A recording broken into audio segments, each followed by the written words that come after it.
Welcome to the show, Tal Morris. You are a guitarist, creative partner at Highway Wolf with Mick Hellman and Amber Morris, your wife. You are a producer, music director, musician, and post-production engineer and the ongoing music project, which is Highway Wolf. You're also co-owner of Ice House Studios, a music production, education, rehearsal, and recording facility in San Rafael, California. Fantastic to have you on the show with us today, Tal. Thank you so much for joining us, and please do tell us more. Well, thank you for having me. I'm honored to be on this show. I've been following Skyler's path towards conscious music for some time, and he's really set the bar high for people who want to bring spirituality, community, and the power of music together. So I'm pretty stoked. I don't do a lot of interviews, so I'm honored to be here.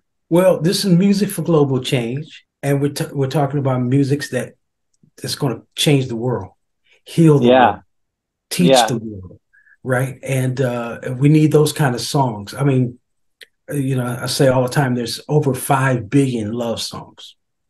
So do we need another love song? I think we got that part covered, right? And then there's 192 million social conscious songs that's been published. So the genre is there. It's just never been on a platform. And that's what we're creating here. Yeah. I have a lot of thoughts about music and its place in the world of human development. It's a trite thing to say, but, music being the universal language is very true. But it comes down to what I consider to be receptivity and the ability to reach someone. I firmly believe in the concept of resonance. Yeah. And when I'm creating music and producing music, how are you knowing that something is correct? And it has to do with how someone resonates. And when you're connecting with your audience, that's what you're doing. If you're resonating at a certain place, spiritually, musically, and your intention is being received, they're going to resonate with you. And it becomes this overtone thing where, as it spreads, the entire room or platform or whatever starts to get this fever pitch of resonance based on the intention and how pure it is. Like I vividly remember the times when I've just cried involuntarily based on something I've heard, like Aretha Franklin. You're just listening and all of a sudden she connects with whatever it is we want to call that. And it reaches you. And all of a sudden tears just start flowing and you're overwhelmed and you don't really know what's going on other than you're being touched and you're resonating. And it's happened with instrumental music. It's happened with music that I understand the lyrics to. It's happened to music I haven't understood the lyrics to. And I think sound and vibration is going to be the future of medicine.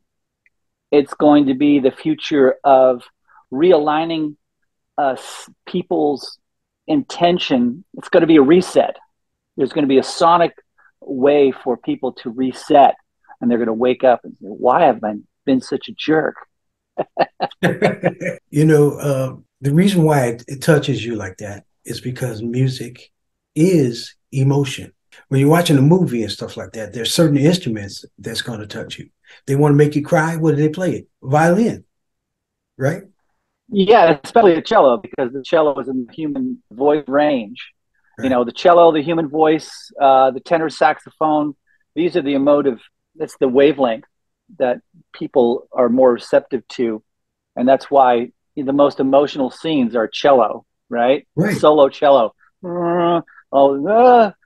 And same thing with tenor saxophone back in the day. I firmly believe the tenor sax solo and all those love songs from the soul era, you're like, you get, because it's in the vocal range, Yeah, it's sexy. It's sexy. There's a concept of frequency in consciousness. And I know you've talked a lot about this, Skyler. As you raise your idea spiritually, all of a sudden you have a certain viewpoint that you didn't have previously, right? It's just like lifting your head up and wow, this is different, because now you're at this place and you're seeing things differently than than those around you. And at the same time, things that exist on that level now can reach you, right? And you become more aware of the power of music, and you're succinct in your ability to go, that's working, that's not, that's working, that's not, because you're able to see it. Yeah. When music is made from a pure place, it reaches someone who has that vision. But the real goal is, can you lift somebody from Spirit.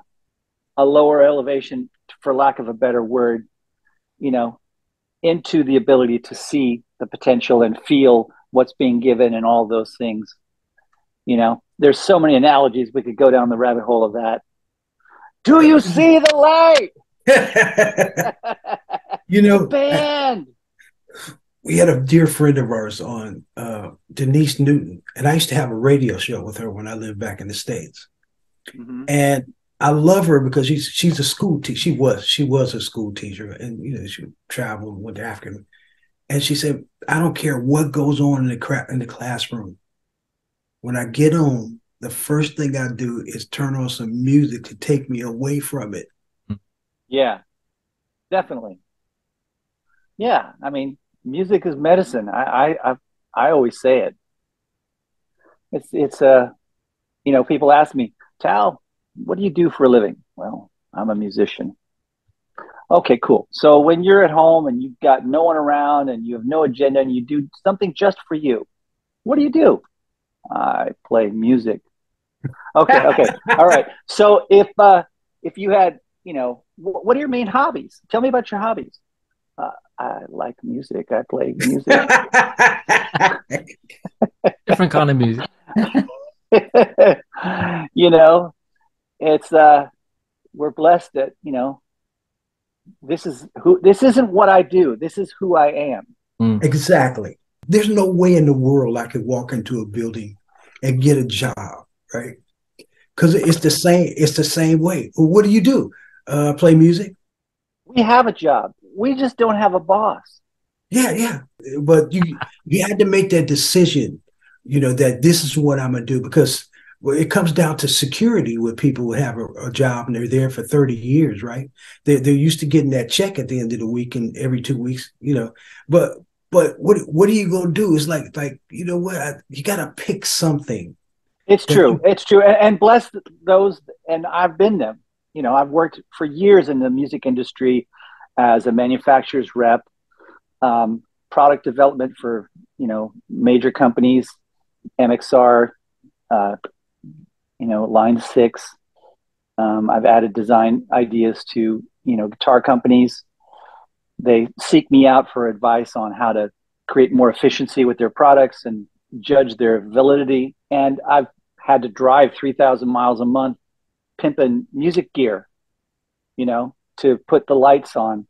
But at the end of the day, I wasn't as good as I could have been because I'm always focused on music, and that's pulling me. I really had no choice in the matter. You have to fall in love with it, right? Yeah, and whatever anyone does, you have to, in order to be truly successful, you have to commit. I remember the day I committed to music as a full-time endeavor. I had a glass of wine in my hand, and it was late, and I had all the lights out, and I was just sitting there contemplating, and my little girl had just entered into first grade, and there was this flow going where there was predictability, so I could kind of predict what might be coming. And I saved up, 3.5 months worth of income from my manufacturer's rep job, and I quit. And they were very afraid that I was going to go to a competitor. But what I quit for was, the only gig I had was a reggae gig on the Sunset on Friday and Saturday nights, and that was it. Yeah. And I committed to a life of music at that point, for career and everything else that we're talking about, because I hadn't given it 100% of my effort, and I had given up on the idea of success. I realized how I wanted to spend my time, what I wanted to be immersed in, how I wanted to feel at the end of the day, and I had to go for it completely. And I ended up doubling my income, touring the world, and appearing on Conan O'Brien and getting the respect of my peers and getting to play with my heroes. And it was astonishing what commitment gave. And I would always say, why didn't you call me before? And they would always say, well, you were busy, doing music gear. And I said, well, I had to do that. I was waiting for you to call. And they would say, well, I was waiting for you to quit and commit to music. And you did, and the rest is history, right? Yeah. I always tell people about when my uncle, I've been playing for 57 years now. I think I was about 12 or something like that. And he said, man, you're getting really serious with your music, huh? I say, yeah. He said, well, just remember, it's chicken today and feathers tomorrow. Well, yeah. No. I mean, it's true. That's so true. I mean, a music life is like this, right? Yeah. And the only way that you can withstand the downs is if the music is enough. I always say that's a mantra. Anyone who's complaining to me about success, I said, the music has to be enough. Because if you're at the bottom of your career, you're joining the fraternity at this point. Because anyone you talk to who you admire, I don't care who it is, everybody's been at the bottom. You just don't hear about it. Yeah. And the only way they stayed, the only reason they rose out of it is because the music was enough and they committed to it. They gave themselves. Well, and that you were enjoying what you're doing, I suppose. If you enjoy making the music, it doesn't matter how successful you become, as long as you have enough to, enjoy what you're doing. Just looking back on some of the people that you've worked with, in your eyes, was that just luck? The fact that you managed to work with the people that you've worked with? Tell us a bit about how you managed to work with the artists that you worked with in the past. Well, the first rule, I had to have a plan at that point. How do I get to where I want to be? And the first thing was to commit fully to any music situation and not judge it for its potential and give myself 100% to it. So if I was playing at a dive bar in the Sunset, or I was in a multi-million-dollar studio with a Grammy award-winning producer and artist, they got the same level of attention that I was able to give. And that reputation spread. Because if you called me, you got me, all of me. If I said yes to you, then I didn't judge you as, this is going to be less of an effort than that person, because no one's going to see this or that. Because I wanted for me to experience the greatest potential of whatever that might be. And if I didn't give it everything I had, I might not know what that is. And the word spread. And I auditioned, and I've always prided myself on my audition process. The only audition that I didn't get was Sheila E., because Steph Burns was already, he had big muscles and he was a great player and he was in the community, and I think they already knew they wanted him. They just wanted to see what was out there. But the Sons of Champlin with Bill Champlin, who was with Chicago for 20 years, and he was the triple scale background vocalist for Al Jarreau and George Benson, and he's a songwriter. He wrote After the Love Is Gone. I used to open for him when I was 17. Yeah. At the Keystone Berkeley, right? And he became one of my favorite. Well, him and Donny Hathaway were my favorite vocalists, right? And I got to tell him one time, I said, man, I opened for you twice, and I was a teenager, and Sons of Champlin was they were my heroes at that time. The harmonies, it was just fat, no computers anywhere close to the stage. No, it's all analog. Yeah. So I auditioned for that, and my preparation process got me the gig. And then that led to a member of Hugh Lewis and the News saw me perform with them, and they needed a sub for 2 summer tours. And they asked Bill permission if they could poach me, and they did. And I toured with Ronnie Montrose for 2 tours. And so, no, it wasn't luck. It was a network, of course. It's always who you know, right? Yeah. But I always say it's like who you know gets you in the door. Right. Who you are keeps the door open. Yeah. Good point. Yeah, absolutely. You know, so if you have a level of preparation, you give them the amount of respect by being on time, you know, preparing and having your music ready, knowing the parts, understanding the music, you know, having a reasonable idea of their point of view if you can, but also be able to offer yourself into it to hopefully make it better. You can't pretend. You got to be yourself, because if you get a gig by pretending, then you have to stay in that position. Yeah, you'll be pretending from now on. Right. You're stuck. Pretending. Listen, we're going to get. Thank you for coming on, my brother, and taking the time. Yeah, you know, thanks, Tal. Appreciate you coming on. Privilege of your time. You're welcome. I mean, I'm honored. You know, I don't have a lot of accolades, but I'm just super appreciative of being included in the conversation. Well, no, man. I wanted you to come on because I know how great you are, and I love your sound. Chick, we go get some information from you. Well, just want to ask, Tal, just for the viewers out there, are you available on any kind of social media and how people can interact? Well, I'm a freelance producer. I'm an educator.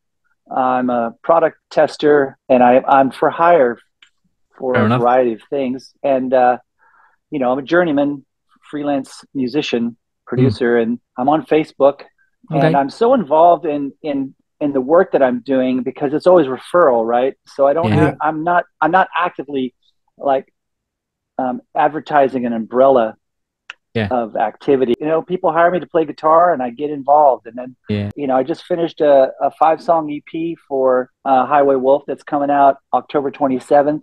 Yeah, it's reimagined cover tunes that this artist wanted to do, and I'm in the midst of writing a book about guitar theory. Yeah, and I'm just very busy. And if someone wanted to get a hold of me, they could, you know, if they need guitar tracks, I do guitar tracks for people.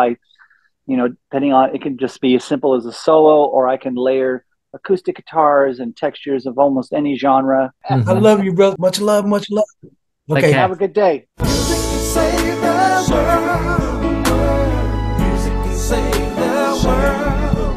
If we all get together, music can save the world. Yeah. Music can save the world. Music can save the world. If we all come together, music can save the world. There's an facing our humanity. Thank you so much for watching. To stay up to date, please click subscribe and hit the bell. You can also join our group on Facebook and find us on LinkedIn and Instagram.